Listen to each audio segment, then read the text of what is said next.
Hello दोस्तों, नमस्कार। मैं भी एक आप सभी का एक बार फिर से बहुत बहुत स्वागत करता हूं आपके अपने इस यूट्यूब परिवार में। तो साथियों, आज की सेशन में आप सभी लोगों के लिए आरआरबी ग्रुप डी एग्जाम 2025 के लिए एक मैराथन क्लास सेट किया गया है, जो कि टॉप लेवल के 100 क्वेश्चन होने वाले हैं और वही क्वेश्चन होंगे जो ग्रुप डी एग्जाम 2018 और 2022 के पेपर में पूछे गए थे। तो साथ ही ये सेशन आप सभी लोगों के लिए अति महत्वपूर्ण होने वाला है, खासकर 2025 ग्रुप डी एग्जाम 2025 के लिए। ओके दोस्त, तो आज की सेशन में 100 क्वेश्चन करना है और आप सभी का सही करने का लक्ष्य है 85 क्वेश्चन होने वाले हैं। तो साथ ही एक एक क्वेश्चन ध्यान से देखेंगे और अपनी तैयारी बहुत अच्छी तरीके से करेंगे और देखेंगे कि 2018 और 2022 के पेपर में कैसे सवाल पूछे जाते थे। ओके दोस्त, तो चलिए बिना टाइम वेस्ट करते हुए इस सेशन को स्टार्ट करते हैं।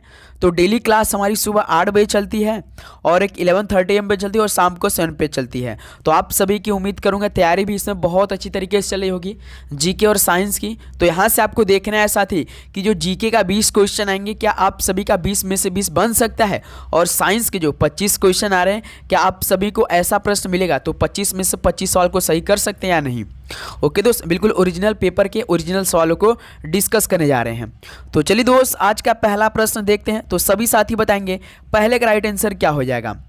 देखिए, मधुबनी पेंटिंग भारतीय चित्रकला की एक शैली है जो भारत में किस राज्य के मिथिला क्षेत्र में प्रचलित है। बताइए दोस्त, मधुबनी पेंटिंग भारतीय चित्रकला की एक शैली है जो भारत में किस राज्य के मिथिला क्षेत्र में प्रचलित है। तो साथ ही मधुबनी पेंटिंग ये बिहार राज्य में प्रचलित है। तो पहले का डी ऑप्शन क्या हो जाएंगे, बिल्कुल करेक्ट आंसर हो जाएंगे। चलिए नेक्स्ट अगला सवाल बताइए, क्वेश्चन नंबर सेकेंड। प्रतिष्ठित ग्रैमी पुरस्कार जीतने वाली पंडित विश्व मोहन भट्ट एक प्रसिद्ध क्या है। बताइए, प्रतिष्ठित ग्रैमी पुरस्कार जीतने वाली पंडित विश्व मोहन भट्ट एक प्रसिद्ध मोहन वीणा है। तो ए ऑप्शन यहाँ से क्या हो जाएगा, बिल्कुल राइट आंसर हो जाएंगे। चलिए दोस्त, नेक्स्ट अगला सवाल बताइए, क्वेश्चन नंबर थर्ड देखिए। भारत में राष्ट्रीय सिविल सेवा दिवस कब मनाया जाता है। भारत में राष्ट्रीय सिविल सेवा दिवस कब मनाया जाता है। तो याद रखिए दोस्त, 21 अप्रैल को मनाया जाता है। तो बी ऑप्शन क्या हो जाएंगे, बिल्कुल करेक्ट आंसर हो जाएंगे। चलिए नेक्स्ट अगला सवाल बताइए दोस्त, क्वेश्चन नंबर 4 देखिए। भारतीय खाद्य सुरक्षा और मानक प्राधिकरण का मुख्यालय कहाँ पर स्थित है। तो भारतीय खाद्य सुरक्षा और मानक प्राधिकरण का मुख्यालय कहाँ पर स्थित है। चेन्नई, मुंबई, नई दिल्ली या हैदराबाद। तो साथ ही फटाफट के क्वेश्चन का जवाब देते चलेंगे, आगे बढ़ते चलेंगे, क्योंकि हमें समय को भी देखते हुए करना है, क्योंकि 90 मिनट में 100 क्वेश्चन सॉल्व करना है। तो यहाँ हमें कम से कम भाई 20 से 25 मिनट लगना चाहिए इस 100 क्वेश्चन को सॉल्व करने के लिए। तो भारतीय खाद्य सुरक्षा और मानक प्राधिकरण का मुख्यालय कहाँ पर स्थित है, तो नई दिल्ली में स्थित है। सी ऑप्शन बिल्कुल राइट आंसर हो जाएंगे। चलिए नेक्स्ट अगला सवाल बताइए, क्वेश्चन नंबर 5। ओलंपिक खेलों में पदक स्वर्ण, रजत और कांस्य ये वर्ष किस वर्ष में पेश किए गए थे। बताइए दोस्त, जो ओलंपिक खेल में पदक मिलते हैं ना, जैसे स्वर्ण मिलता है, रजत मिलता है, कांस्य मिलता है, तो ये किस वर्ष में पेश किए गए थे, कब से स्टार्ट हो गया था। तो ये 1904 में स्टार्ट हो गया था। डी ऑप्शन बिल्कुल करेक्ट आंसर हो जाएंगे। चलिए नेक्स्ट अगला सवाल बताइए, क्वेश्चन नंबर 6 देखिए। प्रथम सहायक संधि पर किस वर्ष में हैदराबाद के निजाम द्वारा हस्ताक्षर किए गए थे। तो प्रथम सहायक संधि पर 1798 में हैदराबाद के निजाम द्वारा हस्ताक्षर किए गए थे। डी ऑप्शन बिल्कुल राइट आंसर हो जाएंगे। चलिए दोस्त, नेक्स्ट अगला सवाल बताइए, क्वेश्चन नंबर 7 देखिए। प्रसिद्ध व्यक्तित्व बाल कृष्ण दोषी को निम्नलिखित में से किसमें योगदान के लिए जाना जाता है। तो प्रसिद्ध व्यक्तित्व बाल कृष्ण दोषी को किसमें योगदान के लिए जाना जाता है। तो ध्यान देंगे सभी दोस्त, वास्तुकला के क्षेत्र में। डी ऑप्शन क्या हो जाएंगे, बिल्कुल करेक्ट आंसर हो जाएंगे। ओके, चलिए नेक्स्ट अगला सवाल बताइए, क्वेश्चन नंबर 8 देखिए। तो साथ ही लास्ट में आप सभी लोग बताएंगे कि आप सभी का इन 100 क्वेश्चनों में से कितना स्कोर बना, जरूर बताएंगे। देखिए क्वेश्चन नंबर 8, भारत के 12वें प्रधानमंत्री कौन थे। तो साथ ही हमने तो कल ये कम्युनिटी पोस्ट में सवाल ऐड किया है, आप देखेंगे तो भारत के 12वें प्रधानमंत्री कौन थे। तो साथ ही ध्यान देंगे, इंद्र कुमार गुजराल थे। ऑप्शन सी क्या हो जाएंगे, बिल्कुल करेक्ट आंसर हो जाएंगे। चलिए नेक्स्ट अगला सवाल बताइए, क्वेश्चन नंबर 9 देखिए। गौतम बुद्ध वन्य जीव अभयारण्य कहाँ पर स्थित है, यानी किस राज्य में स्थित है गौतम बुद्ध वन्य जीव अभयारण्य। तो साथ ही याद रखिएगा, एक तो बिहार में स्थित है और एक झारखंड में स्थित है, यानी डी ऑप्शन 1 और 3 दोनों हो जाएंगे। ओके दोस्त, तो ध्यान से देखें, गौतम बुद्ध वन्य जीव अभयारण्य बिहार और झारखंड दोनों राज्यों में स्थित है। चलिए नेक्स्ट अगला सवाल बताइए, क्वेश्चन नंबर 10 देखिए। विश्व जैज दिवस हर वर्ष किस डेट को मनाया जाता है, तो किस तारीख को मनाया जाता है बताएंगे साथी। विश्व जैज दिवस तो हर वर्ष ये 30 अप्रैल को मनाया जाता है, तो सी ऑप्शन बिल्कुल राइट आंसर हो जाएंगे। चलिए नेक्स्ट अगला सवाल बताइए, क्वेश्चन नंबर 11 देखिए। गूगली शब्द किस खेल से संबंधित है, गूगली शब्द किस खेल से संबंधित है, तो गूगली जब फेंक देते हैं तो बैट्समैन को कुछ भी समझ नहीं आता है, तो साथ ही क्रिकेट खेल से संबंधित है गूगली शब्द। सी ऑप्शन बिल्कुल राइट आंसर हो जाएंगे। चलिए नेक्स्ट अगला सवाल बताइए दोस्त, क्वेश्चन नंबर 12 देखिए। अकबर ने धार्मिक सहिष्णुता की नीति का पालन किया और अपने दरबार में किसको उच्च स्थान दिया। अकबर ने धार्मिक सहिष्णुता की नीति का पालन किया और अपने दरबार में ये राजपूतों को उच्च स्थान दिया था। ध्यान देंगे दोस्त, बी ऑप्शन बिल्कुल राइट आंसर हो जाएंगे। चलिए नेक्स्ट अगला सवाल बताइए, क्वेश्चन नंबर 13 देखिए। भारत के संविधान में अवशिष्ट शक्तियों किसको सौंपी गई हैं, तो भारत के संविधान में जो अवशिष्ट शक्तियां हैं ये किसको सौंपी गई है, केंद्र को, ग्राम पंचायत, राज्य या दोनों, राज्य और केंद्र दोनों को। तो किसको प्रदान किया गया अवशिष्ट शक्तियां भारत के संविधान में, तो ध्यान देंगे केंद्र को सौंपी गई है। ऑप्शन बिल्कुल राइट आंसर हो जाएंगे। चलिए दोस्त नेक्स्ट अगला सवाल बताइए, क्वेश्चन नंबर 14 देखिए। कैंडोलिम समुद्र तट में स्थित है, तो कैंडोलिम समुद्र तट पर ये गोवा में स्थित है। बी ऑप्शन क्या हो जाएंगे भाई, बिल्कुल करेक्ट आंसर हो जाएंगे। तो साथ ही उम्मीद करूंगा ये सेशन आप बहुत अच्छी तरीके से हल करेंगे और एक एक क्वेश्चन को याद करते चलेंगे। देखिए क्वेश्चन नंबर 15, फुटबॉल निम्नलिखित में से किस देश का राष्ट्रीय खेल है। फुटबॉल किस देश का राष्ट्रीय खेल है बताइए, इंग्लैंड, भारत, ऑस्ट्रेलिया या जर्मनी का। तो साथ ही जर्मनी का है ये फुटबॉल राष्ट्रीय खेल। डी ऑप्शन बिल्कुल करेक्ट आंसर हो जाएंगे। चलिए नेक्स्ट अगला सवाल बताइए, क्वेश्चन नंबर 16 देखिए। रॉक गार्डन भारत के किस शहर में स्थित एक मूर्तिकला उद्यान है, तो रॉक गार्डन भारत के कहाँ पे स्थित एक मूर्तिकला उद्यान है, तो ध्यान देंगे चंडीगढ़ में स्थित है। सी ऑप्शन बिल्कुल करेक्ट आंसर हो रहे हैं। चलिए दोस्त अगला सवाल बताइए, क्वेश्चन नंबर 17 देखिए। बनाना केक निम्नलिखित में से किस खेल से संबंधित है। बनाना केक बताइए दोस्त, बनाना केक किस खेल से संबंधित है, बना के मारा जाता है, तो भाई फुटबॉल में, याद रखिएगा डी ऑप्शन बिल्कुल करेक्ट आंसर हो जाएंगे। चलिए नेक्स्ट अगला सवाल बताइए दोस्त, क्वेश्चन नंबर 18 देखिए। राष्ट्रीय आपदा प्रबंधन प्राधिकरण यानी एनडीएमए किस शहर में स्थित है, तो राष्ट्रीय आपदा प्रबंधन प्राधिकरण एनडीएमए किस शहर में स्थित है, तो साथ ही ये भारत की राजधानी नई दिल्ली में स्थित है। सी ऑप्शन बिल्कुल करेक्ट आंसर हो जाएंगे। चलिए नेक्स्ट अगला सवाल बताइए, क्वेश्चन नंबर 19। निम्न में से कौन सा देश भारत का पड़ोसी देश नहीं है। चलिए बताइए भारत का पड़ोसी देश इनमें से कौन नहीं है, चीन, इंडोनेशिया, भूटान या नेपाल। तो पहले देख लीजिए कि भारत का पड़ोसी देश कौन कौन इनमें से। चीन है, बिल्कुल है, भूटान भी है, नेपाल भी है, इंडोनेशिया भाई नहीं है। तो यही क्या हो जाएगा, बी ऑप्शन बिल्कुल करेक्ट आंसर हो जाएंगे। चलिए दोस्त नेक्स्ट अगला सवाल बताइए, क्वेश्चन नंबर 20 देखिए। सूर्य और सितारे चमकते हैं क्योंकि उनमें क्या विद्यमान होता है। सूर्य और सितारे चमकते हैं क्योंकि उनमें प्लाज्मा विद्यमान होते हैं। ध्यान देंगे दोस्त, प्लाज्मा होते हैं। डी ऑप्शन बिल्कुल करेक्ट आंसर हो जाएंगे। चलिए नेक्स्ट अगला सवाल बताइए, क्वेश्चन नंबर 21 देखिए। पुस्तक माय म्यूजिक माय लाइफ की आत्मकथा है, तो किसकी है ये पुस्तक, माय म्यूजिक माय लाइफ। बताइए अनुष्का शंकर, रविशंकर, जाकिर हुसैन या शंकर महादेवन की। तो माय म्यूजिक माय लाइफ ये दोस्त रविशंकर की आत्मकथा है। बी ऑप्शन बिल्कुल करेक्ट आंसर हो जाएंगे। ओके दोस्त चलिए नेक्स्ट अगला सवाल बताइए, क्वेश्चन नंबर 22।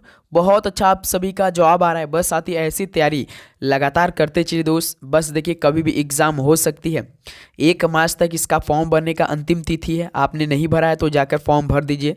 ओके दोस्त, इसके बाद डेट नहीं बढ़ेगी। जो पहले 22 फरवरी अंतिम तिथि था फॉर्म भरने का, वो बढ़कर 1 मार्च हुई है, तो अब नहीं बढ़ेगी। ओके देखिए क्वेश्चन नंबर 22।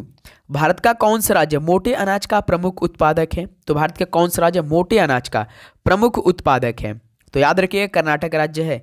ये ऑप्शन बिल्कुल राइट आंसर हो जाएंगे। तो साथ ही यदि आप फॉर्म भर रहे हैं तो ध्यान से भरेंगे, क्योंकि जो करेक्शन शुरू होगा ना 14 मार्च तक करेक्शन चलेगा। जो भी आपके नाम, पता या मोबाइल नंबर कुछ में मिस्टेक हुआ है, जब भी कुछ भी आप विंडो खोलेंगे उसको सही करने के लिए 100 रुपया लग रहा है। ये बात ध्यान देंगे आप सभी लोग। देखिए, भारत में अग्रणी कॉफ़ी उत्पादक राज्य है। तो भाई बताइए, भारत में ऐसा कौन सा राज्य है जो कि सबसे आगे कॉफ़ी उत्पादक राज्य है? सबसे पहले नंबर पे कौन आता है? कर्नाटक राज्य है।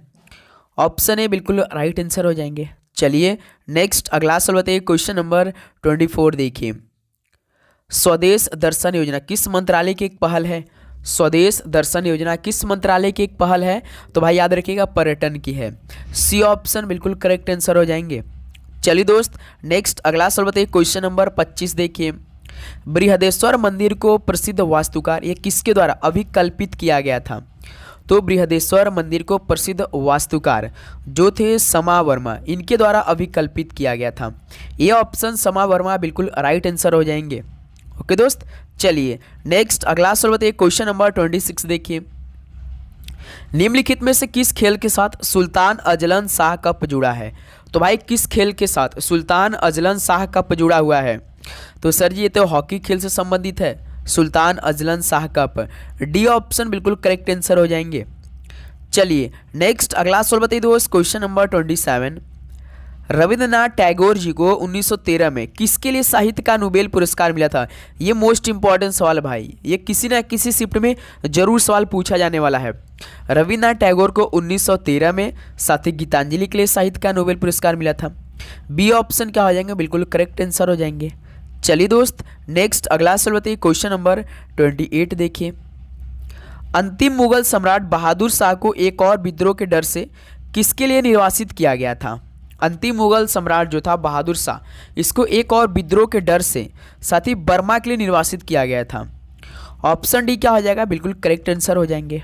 ओके, चलिए नेक्स्ट अगला सवाल बताइए दोस्त, क्वेश्चन नंबर 29 देखिए। वन इंडियन गर्ल पुस्तक के लेखक कौन है? वन इंडियन गर्ल पुस्तक के लेखक कौन है? अमित चौधरी, चेतन भगत, विक्रम चंद्रा या विक्रम सेठ है? तो वन इंडियन गर्ल पुस्तक के लेखक की बात करें तो साथी चेतन भगत हैं।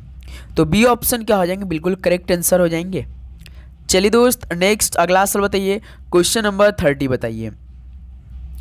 निम्नलिखित में से कौन सा उपकरण इंटीग्रेटेड सर्किट का उपयोग नहीं करता है? तो भाई इनमें से कौन सा उपकरण जो कि आईसी का मतलब जो आईसी होता है यानी इंटीग्रेटेड सर्किट होता है, इसका उपयोग ही नहीं करता है?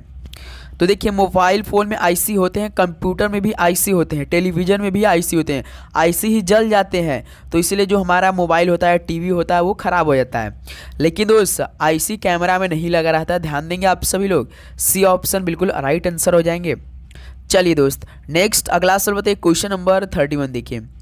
मंडल आयोग के गठन के समय भारत का प्रधानमंत्री कौन था? बताइए दोस्त, मंडल आयोग के गठन के समय भारत का प्रधानमंत्री कौन था? तो याद रखिएगा मोरारजी देसाई थे। डी ऑप्शन क्या हो जाएगा दोस्त? बिल्कुल राइट आंसर हो जाएगा। तो मंडल आयोग लगभग दोस्त 1989 में गठन हुआ था, 1979 में। चलिए दोस्त अगला सवाल बताइए, क्वेश्चन नंबर 32 देखिए। निम्नलिखित में से कौन भारतीय संविधान में प्रदत्त मौलिक अधिकार नहीं है? तो इनमें से भारतीय संविधान में प्रदत्त मौलिक अधिकार कौन नहीं है? संपत्ति का अधिकार, कि शिक्षा का अधिकार, स्वतंत्रता का अधिकार या समानता का अधिकार?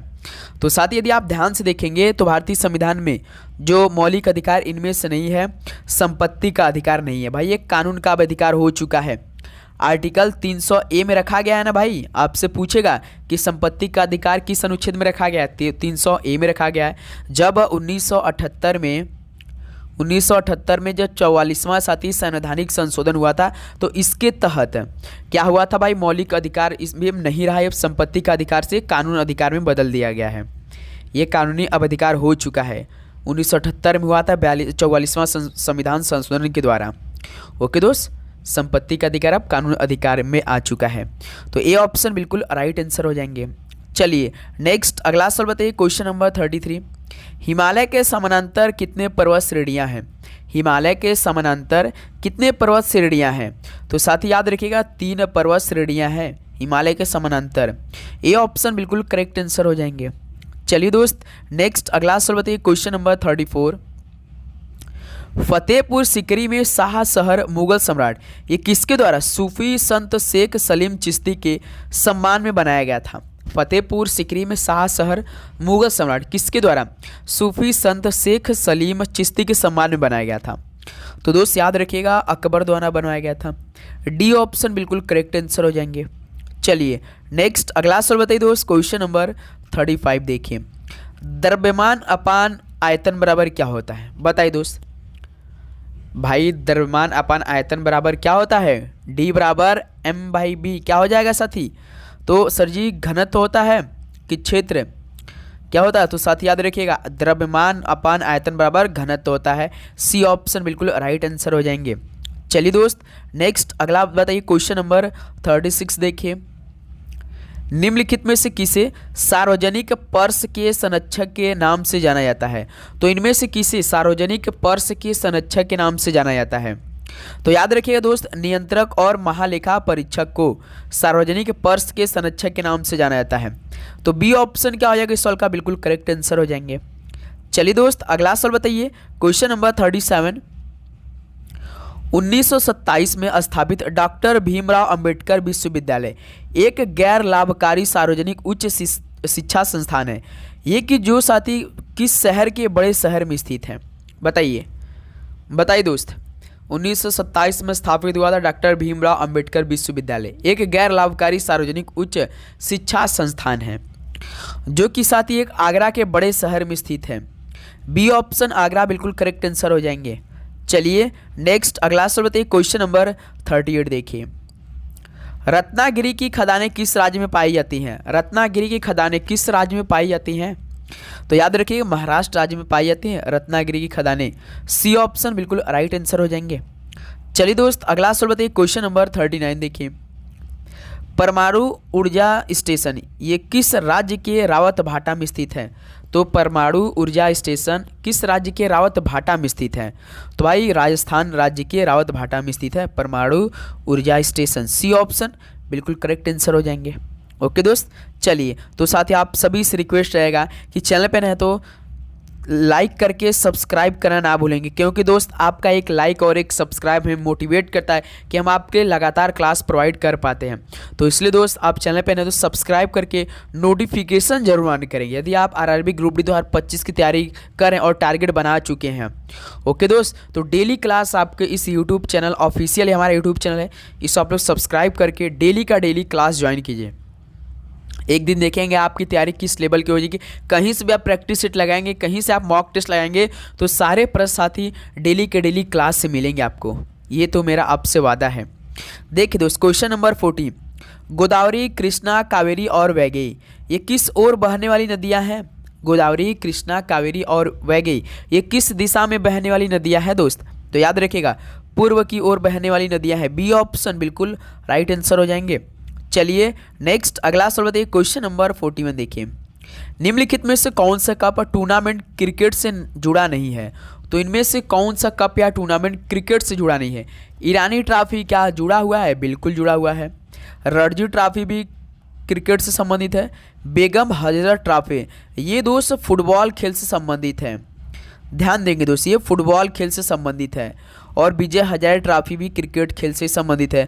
तो ऑप्शन सी दोस्त आपका बेगम हजरत ट्रॉफी ये कप या टूर्नामेंट क्रिकेट से जुड़ा नहीं है, तो इसलिए सी ऑप्शन बिल्कुल राइट आंसर हो जाएंगे। तो बेगम हजरत ट्रॉफी फुटबॉल खेल से संबंधित है। चलिए नेक्स्ट अगला सवाल बताइए, क्वेश्चन नंबर 42 देखिए। राजा रवि वर्मा ये किस राज्य के एक चित्रकार और मूर्तिकार थे? तो राजा रवि वर्मा दोस्त किस राज्य के एक चित्रकार और मूर्तिकार थे? तो याद रखिएगा केरल राज्य के थे। बी ऑप्शन क्या हो जाएंगे? बिल्कुल राइट आंसर हो जाएंगे। चलिए दोस्त नेक्स्ट अगला सवाल बताइए, क्वेश्चन नंबर 43 देखिए।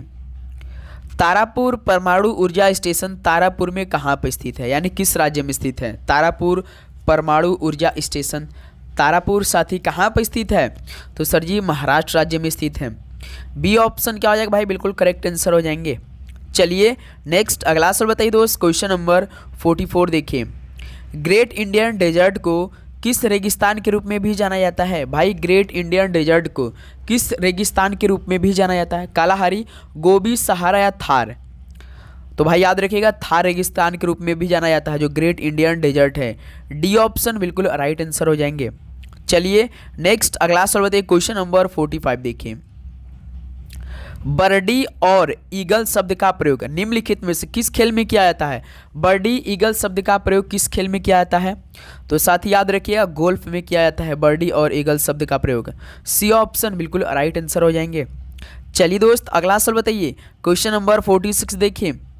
बॉक्साइड खदानें बहुतायत में किस राज्य में पाई जाती हैं? तो साथी बॉक्साइड खदानें बहुतायत से किस राज्य में पाई जाती है बताएंगे सभी साथी। तो आप सभी से रिक्वेस्ट रहेगा साथी सारे क्वेश्चन को जरूर याद कर लेंगे मेरे भाई बहुत ही अच्छी तरीके से। तो बॉक्साइड खदानें बहुतायत से किस राज्य में पाई जाती है? तो मेरे भाई ये उड़ीसा राज्य में पाई जाती हैं। ऑप्शन ए बिल्कुल करेक्ट आंसर हो जाएंगे। चलिए नेक्स्ट अगला सवाल बताइए, क्वेश्चन नंबर 47। इनमें से कौन एक वेद नहीं है? अथर्ववेद, ऋग्वेद, यजुर्वेद और एक सामवेद। लेकिन यहाँ पे देखिए सोमवेद दिया भाई, सोमवेद नहीं होता है भाई, सामवेद होता है। तो ये हमारा डी ऑप्शन सोमवेद कोई वेद नहीं होता है। तो डी ऑप्शन बिल्कुल राइट आंसर हो जाएंगे। चलिए दोस्त अगला सवाल बताइए, क्वेश्चन नंबर 48 देखिए। शिरोमणि अकाली दल निम्नलिखित में से किस राज्य की एक क्षेत्रीय राजनीतिक पार्टी है? शिरोमणि अकाली दल ये किस राज्य की एक क्षेत्रीय राजनीतिक पार्टी है? झारखंड, नई दिल्ली, असम या पंजाब की? तो याद रखिएगा शिरोमणि अकाली दल ये पंजाब राज्य की एक क्षेत्रीय राजनीतिक पार्टी है। डी ऑप्शन बिल्कुल करेक्ट आंसर हो जाएंगे। चलिए दोस्त नेक्स्ट अगला सवाल बताइए, क्वेश्चन नंबर 49 देखिए। निम्नलिखित में से किससे भारत में मौत की सजा कम करने की शक्ति मिली है? तो भारत में दोस्त मौत की सजा कम करने की शक्ति किसके पास होती है? तो हमारे देश के राष्ट्रपति साहब के पास होती है साथ ही याद रखिएगा ऑप्शन है बिल्कुल करेक्ट आंसर हो जाएंगे। चलिए नेक्स्ट अगला सवाल बताइए दोस्त, क्वेश्चन नंबर 50 देखिए। पाथेर पांचाली ये किसके द्वारा लिखी गई थी? पाथेर पांचाली ये किसके द्वारा लिखी गई थी? तो याद रखिएगा विभूति भूषण बंदोपाध्याय द्वारा लिखी गई थी पाथेर पांचाली। बी ऑप्शन बिल्कुल राइट आंसर हो जाएंगे। चलिए नेक्स्ट अगला सवाल दे बताइए दोस्त, क्वेश्चन नंबर 51 देखिए। निम्नलिखित में से किसका जन्म वर्ष 1861 में हुआ था? मेरे भाई किनका जन्म वर्ष 1861 में हुआ था? महात्मा गांधी, स्वामी विवेकानंद, राजा राम मोहन राय या रविन्द्रनाथ टैगोर जी की? तो साथ ही याद रखिएगा रविन्द्रनाथ टैगोर जी का जन्म 1861 में हुआ था। डी ऑप्शन बिल्कुल करेक्ट आंसर हो जाएंगे। चलिए नेक्स्ट अगला सवाल बताइए दोस्त, क्वेश्चन नंबर 52 देखिए। निम्नलिखित में से कौन a book of light when a loved one has a different mind पुस्तक के लेखक कौन है? भाई कितना लंबा चौड़ा पुस्तक का नाम है, a book of light when a loved when has a different mind पुस्तक के लेखक कौन है? तो साथ ही याद रखिएगा आप सभी लोग जेरी पिंटो की है ये पुस्तक। सी ऑप्शन बिल्कुल करेक्ट आंसर हो जाएंगे। चलिए नेक्स्ट अगला सवाल बताइए, क्वेश्चन नंबर 53। राम सेतु निम्नलिखित में से किस में स्थित है? तो राम सेतु किस में स्थित है? तो याद रखिए दोस्त ये पाक जल डमरू मध्य में स्थित है। ऑप्शन ए क्या हो जाएगा दोस्त आपका बिल्कुल करेक्ट आंसर हो जाएंगे। ओके दोस्त चलिए अगला सवाल बताइए, क्वेश्चन नंबर 54 देखिए। चंद्रमा पर किसी वस्तु का भार पृथ्वी पर वस्तु के भार का कितना होता है?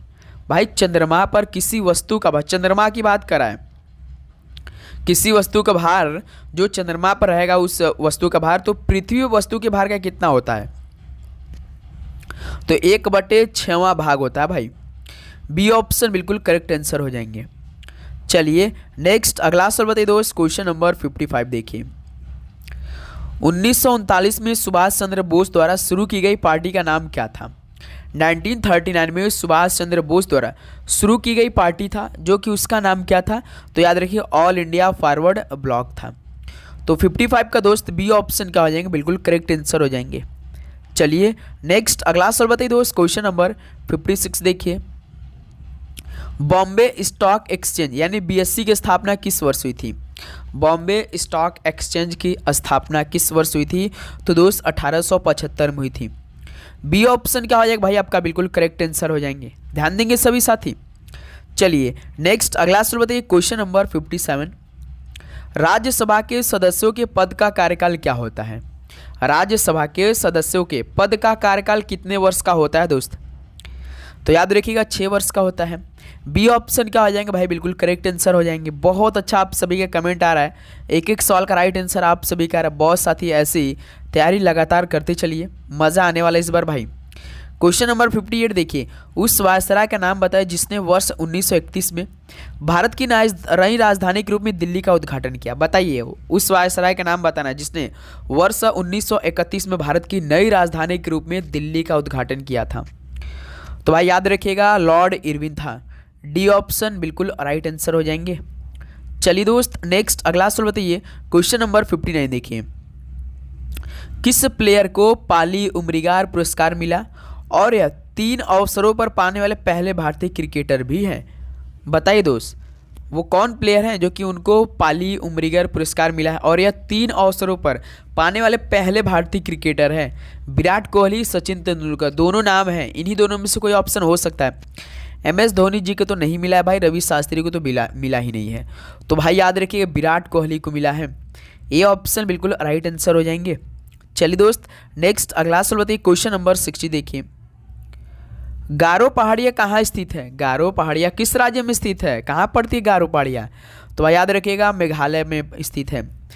सी ऑप्शन बिल्कुल करेक्ट आंसर हो जाएंगे। ओके दोस्त चलिए नेक्स्ट अगला सवाल बताइए, क्वेश्चन नंबर 61 देखिए, निम्नलिखित में से कौन सर्वोच्च न्यायालय के न्यायाधीश के रूप में सीधे नियुक्त होने वाली पहली महिला वकील है? तो इनमें से कौन सर्वोच्च न्यायालय के न्यायाधीश के रूप में सीधे नियुक्त होने वाली पहली महिला वकील? तो कौन है दोस्त? तो इंदु मल्होत्रा है। डी ऑप्शन भाई आपका बिल्कुल करेक्ट आंसर हो जाएंगे। चलिए नेक्स्ट अगला सवाल बताइए दोस्त, क्वेश्चन नंबर 62 देखिए, लोकसभा की अधिकतम संख्या क्या है? बताइए दोस्त, जब ये भाई 2018 के पेपर में सवाल पूछा ना तो उस समय संविधान संशोधन के द्वारा हुआ था, तो टोटल 552 अधिकतम संख्या सदस्य थे लोकसभा की बात करेंगे तो, लेकिन अब तो साथ ही आपको मालूम होगा 550 हो चुका है। तो यहाँ से सी ऑप्शन बिल्कुल राइट आंसर हो जाएंगे। मोस्ट इंपॉर्टेंट सवाल है भाई ये, मोस्ट इंपॉर्टेंट सवाल है ये। ओके चलिए दोस्त नेक्स्ट अगला सवाल बताइए, क्वेश्चन नंबर देखिए आपका 63 क्या दिया है, निम्नलिखित में से कौन स्वतंत्र पार्टी का संस्थापक है? तो साथी इनमें से स्वतंत्र पार्टी का संस्थापक कौन है बताएंगे सभी साथी। तो याद रखिएगा दोस्त ये सी राजगोपालाचारी हैं। तो बी ऑप्शन क्या हो जाएंगे? बिल्कुल करेक्ट आंसर हो जाएंगे। चलिए दोस्त नेक्स्ट अगला सवाल बताइए, क्वेश्चन नंबर 64 देखिए, पगलाडिया बांध किस राज्य में स्थित है? पगलाडिया बांध किस राज्य में स्थित है? नागालैंड, मेघालय, पश्चिम बंगाल या असम में? तो साथी याद रखिएगा असम राज्य में स्थित है पगलाडिया बांध। डी ऑप्शन बिल्कुल राइट आंसर हो जाएंगे। चलिए अगला सवाल बताइए, क्वेश्चन नंबर 65 देखिए, निम्नलिखित में से किसे British Indian of the year नामित किया गया है? ये तो भाई करंट अफेयर के सवाल है। British Indian of the year नामित किया गया, ये उस टाइम के करंट अफेयर के सवाल है भाई, ईश्वर वर्मा को। सी ऑप्शन बिल्कुल राइट आंसर हो जाएंगे। ओके दोस्त कोई भी साथी प्रश्न में आपके मन में डाउट चल रही है तो प्लीज़ आप कमेंट करके जरूर पूछेंगे साथी।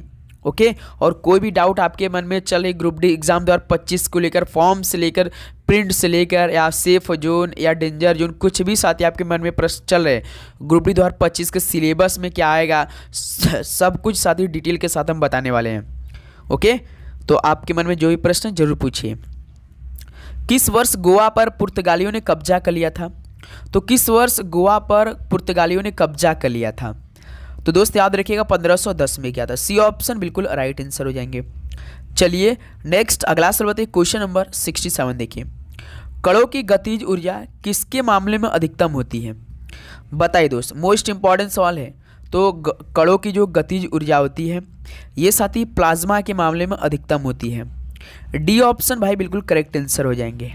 चलिए नेक्स्ट अगला सवाल बताइए, क्वेश्चन नंबर 68 देखिए, अंग्रेजों ने भारत में अंग्रेजी का शिक्षा का माध्यम कब बनाया? तो बताइए अंग्रेजों ने भारत में अंग्रेजी को शिक्षा का माध्यम किस वर्ष में बना लिया था? तो साथ ही याद रखिएगा 1835 बना लिया था। ये ऑप्शन बिल्कुल राइट आंसर हो जाएंगे। चलिए नेक्स्ट अगला सवाल बताइए, क्वेश्चन नंबर 69 देखिए, भारत और चीन के बीच सीमा रेखा को क्या बोलते हैं? बताइए भारत और चीन के बीच जो सीमा रेखा उसको क्या कहा जाता है? तो साथ ही याद रखिए मैक-मोहन रेखा बोली जाती है। तो यही सब सवाल आप सभी से पूछना चाहेंगे। भारत और यहाँ पे चीन की जगह पाकिस्तान रहता है, तो इनके बीच की सीमा रेखा को क्या बोला जाता है? इस सवाल का राइट आंसर दीजिए। इसी ऑप्शन में दिया है भारत और पाकिस्तान के बीच की सीमा रेखा को। चलिए दोस्त नेक्स्ट अगला सवाल बताइए, क्वेश्चन नंबर 70 देखिए, Jinnah of came to our house पुस्तक के लेखक कौन है? तो Jinnah of came to our house पुस्तक के लेखक कौन है? किरण दोषी हैं। ये ऑप्शन भाई बिल्कुल राइट आंसर हो जाएंगे।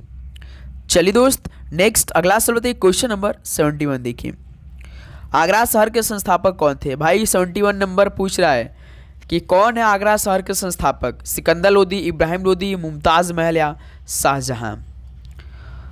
तो साथ ही याद रखिए, सिकंदर लोदी आगरा शहर के संस्थापक की बात कर रहा है। ऑप्शन बिल्कुल राइट आंसर हो जाएगा, ताजमहल की बात नहीं कर रहा है। तो चलिए बताइए दोस्त कि ताजमहल की स्थापना किसने किया था? या आप सभी बता सकते हैं, बताइए ताजमहल की स्थापना किसने किया था? चलिए दोस्त, नेक्स्ट अगला सवाल बताइए, क्वेश्चन नंबर 72 देखिए। मरुस्थलीय पादपों में बाह्य त्वचा पर ये किस नामक मोटा मोमी आवरण उपस्थित होता है?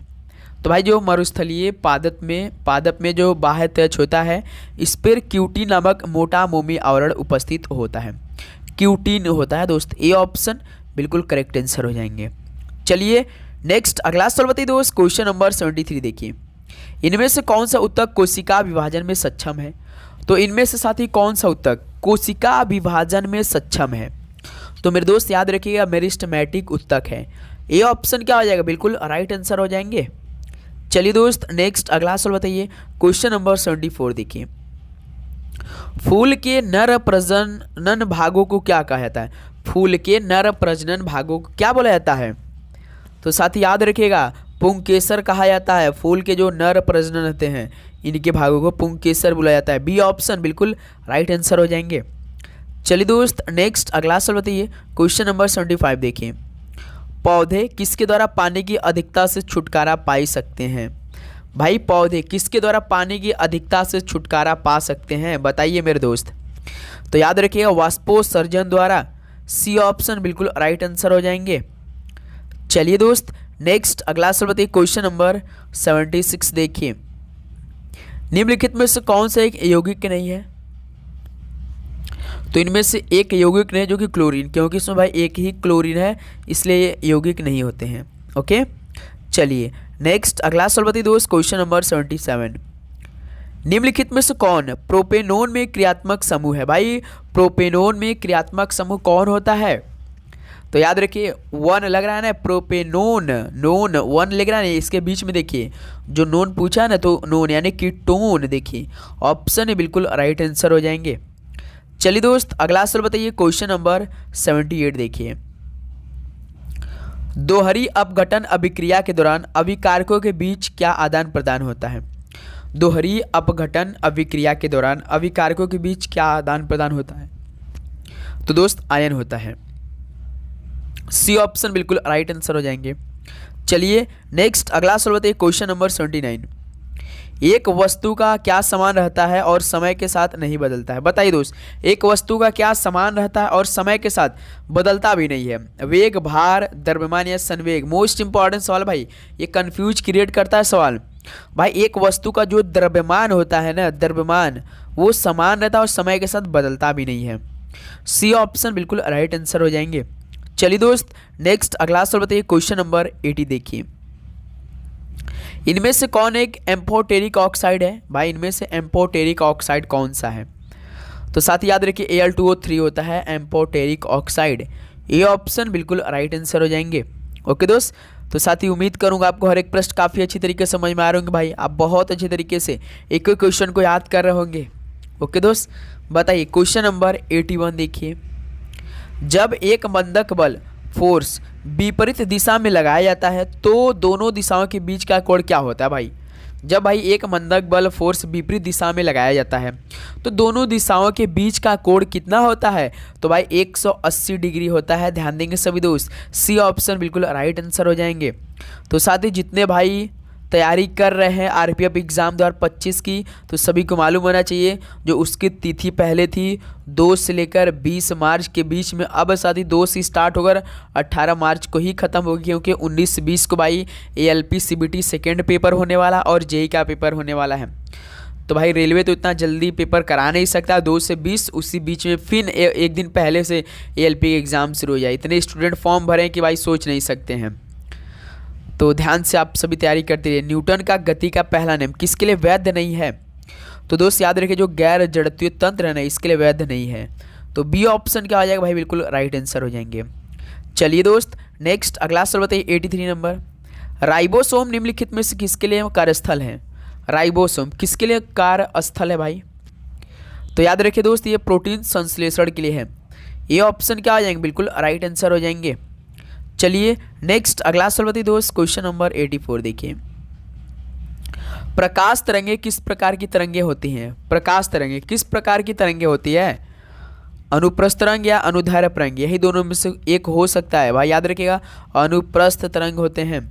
ये ऑप्शन बिल्कुल राइट आंसर हो जाएंगे। चलिए दोस्त, नेक्स्ट अगला सवाल बताइए, क्वेश्चन नंबर 85 देखिए। धावन सोडे का रासायनिक नाम क्या है? धावन सोडे का रासायनिक नाम क्या होता है? तो मेरे दोस्त सोडियम कार्बोनेट होता है। तो 85 का सी ऑप्शन बिल्कुल राइट आंसर हो जाएंगे। ओके, चलिए नेक्स्ट अगला सवाल बताइए, क्वेश्चन नंबर 86 देखिए। निम्नलिखित में से किस समूह को क्रिप्टोगैम कहा जाता है? भाई देखिए, तीन नाम दिए हैं, आपको बताना है कि कौन सा समूह क्रिप्टोगैम कहा जाता है। बताइए, सोचना है आप सभी को ही, करना भी आप सभी को ही है। तो मेरे दोस्त याद रखिएगा, थैलोफाइटा, टेरिडोफाइटा और ब्रायोफाइटा को एक क्रिप्टोगैम कहा जाता है। थैलोफाइटा, टेरिडोफाइटा एवं ब्रायोफाइटा को डी ऑप्शन बिल्कुल राइट आंसर हो जाए, जो कि क्रिप्टोगैम समूह कहा जाते हैं। चलिए दोस्त, नेक्स्ट 87 नंबर बताइए। देखिए, किसमें जल के संवहन के लिए विशेष उत्तक होता है? तो किसमें जल के संवहन के लिए विशेष उत्तक होता है? तो मेरे दोस्त याद रखिए, आप सभी लोग, अनावृत बीजे के जल के संवहन के लिए विशेष उत्तक होता है। तो सी ऑप्शन क्या आ जाएंगे भाई? बिल्कुल राइट आंसर हो जाएंगे। चलिए अगला सवाल बताइए दोस्त, क्वेश्चन नंबर 88 देखिए। मोनो मतलब होता है सदी सिंगल। यहाँ पे हाइब्रिड दिया, मोनो हाइब्रिड क्रॉस में कितने युग्म विषम स्वरूप होते हैं? भाई आपने हमने स्टार्टिंग बता दिया, मोनो मतलब एक होता है, यानी मोनो हाइब्रिड क्रॉस में केवल एक युग्म विषम स्वरूप होते हैं। ऑप्शन सी देखिए, केवल एक, बिल्कुल राइट आंसर हो जाएंगे। ओके दोस्त, चलिए नेक्स्ट अगला सवाल बताइए, क्वेश्चन नंबर 89 देखिए। सबसे अधिक एवं एक अम्ल और एक एल्कोहल की अभिक्रिया से क्या बनता है? बताइए दोस्त, सबसे अधिक एक अम्ल और एक एल्कोहल की अभिक्रिया से क्या बनता है? तो मेरे दोस्त एस्टर बनता है। मोस्ट इंपॉर्टेंट सवाल एस्टर। ये तो भाई लगभग 1 साल के बाद ये सवाल मिल रहा है। चलिए दोस्त, नेक्स्ट अगला सवाल बताइए, क्वेश्चन नंबर आपका 90 देखिए। डैश एक संतृप्त हाइड्रोकार्बन कौन है? इनमें से एक संतृप्त हाइड्रोकार्बन कौन सा है? तो मेरे दोस्त इथेन है। याद रखिएगा, डी ऑप्शन बिल्कुल राइट आंसर हो जाएंगे। चलिए नेक्स्ट अगला सवाल बताइए दोस्त, क्वेश्चन नंबर 91। पृथ्वी के किस बिंदु पर गुरुत्वाकर्षण नहीं होता है? पृथ्वी के किस केंद्र पर गुरुत्वाकर्षण बिंदु नहीं होता है? बताइए दोस्त, गुरुत्वाकर्षण नहीं होता उत्तरी और दक्षिणी ध्रुव पर, भूमध्य रेखा पे, समुद्र की सतह पर या पृथ्वी के केंद्र पर? तो मेरे दोस्त पृथ्वी के केंद्र पर याद रखिए गुरुत्वाकर्षण नहीं होता है। तो यहाँ से डी ऑप्शन बिल्कुल राइट आंसर हो जाएंगे। चलिए दोस्त, नेक्स्ट अगला सवाल बताइए, क्वेश्चन नंबर 92 देखिए। निम्नलिखित में से किस जलीय जंतु में गलफड़े नहीं होते? भाई ऐसा कौन जल वाला जंतु है जिसमें भाई गलफड़े ही नहीं होते हैं? ऑक्टोपस में होते गलफड़े? बताइए दोस्त। बिल्कुल सर जी, होते हैं।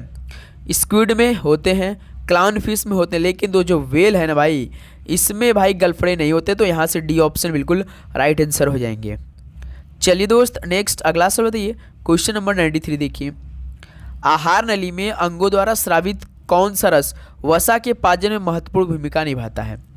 तो मेरे दोस्त, आहार नली में अंगों द्वारा स्रावित कौन सा रस वसा के पाचन में महत्वपूर्ण भूमिका निभाता है? तो भाई याद रखिएगा, पित्तरस, अग्नाशय रस। सी ऑप्शन बिल्कुल राइट आंसर हो रहे हैं। चलिए दोस्त, नेक्स्ट अगला सवाल बताइए, क्वेश्चन नंबर 94 देखिए।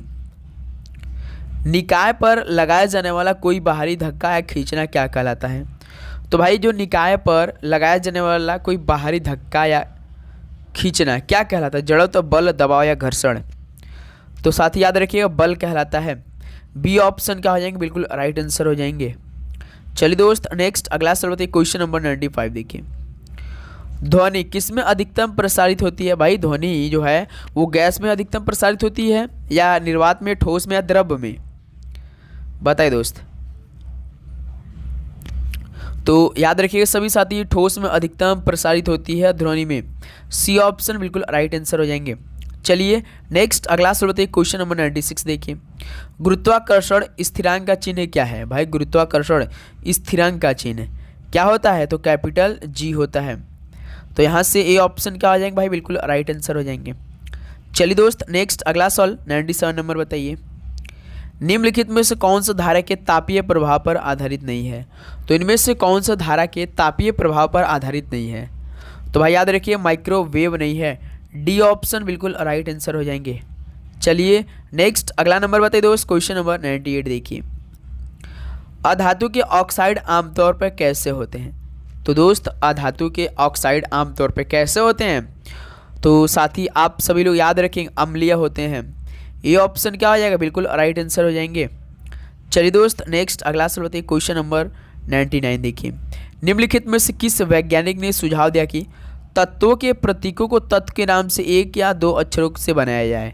तो भाई निम्नलिखित में से किस वैज्ञानिक ने सुझाव दिया है कि तत्वों के प्रतीकों को तत्व के नाम से एक या दो अक्षरों में बनाया जाएगा?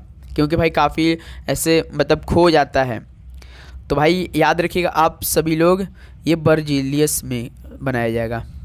ऑप्शन बिल्कुल राइट आंसर हो जाएंगे। चलिए दोस्त लास्ट 100 क्वेश्चन बताएंगे सभी साथी। देखिए, जंग यानी संक्षारण से क्षति पहुंचती है विशेष रूप से, बताइए किस साथी संक्षारण की क्षति पहुंचती है किस तत्व से? Ag, Fe, Lu या आपका Cu? तो सर जी ये आयरन से यानी Fe से। बी ऑप्शन बिल्कुल राइट आंसर हो जाएंगे। ओके दोस्त, तो ये साथी आज का मैराथन पहला क्लास कंप्लीट होता हुआ जो कि 100 क्वेश्चन का। अब बताइए दोस्त कि आप सभी का कितना स्कोर रहा आज के इस सेशन से। तो उम्मीद करूं दोस्त आज का सेशन आपने बहुत अच्छी तरीके से हल किया होगा और एक एक क्वेश्चन को काफ़ी अच्छी तरीके से याद किया होगा। ओके दोस्त, तो चैनल पे नए तो सब्सक्राइब करके यार नोटिफिकेशन जरूर ऑन करेंगे, क्योंकि लगातार क्लास हम आपके लिए प्रोवाइड करते हैं सुबह 8 बजे, एक 11:30 AM पे और शाम को 7 PM पे। ओके दोस्त, तो आज का 100 क्वेश्चन कंप्लीट। कल साथ देखते हैं कितना क्वेश्चन है, तो कल वाला क्लास आप जरूर लीजिएगा और 11:30 AM वाला और शाम को 7 PM वाला। ओके दोस्त, सभी को जय हिंद, वंदे मातरम, पढ़ाई करते रहिए, ऑल द वेरी बेस्ट, धन्यवाद।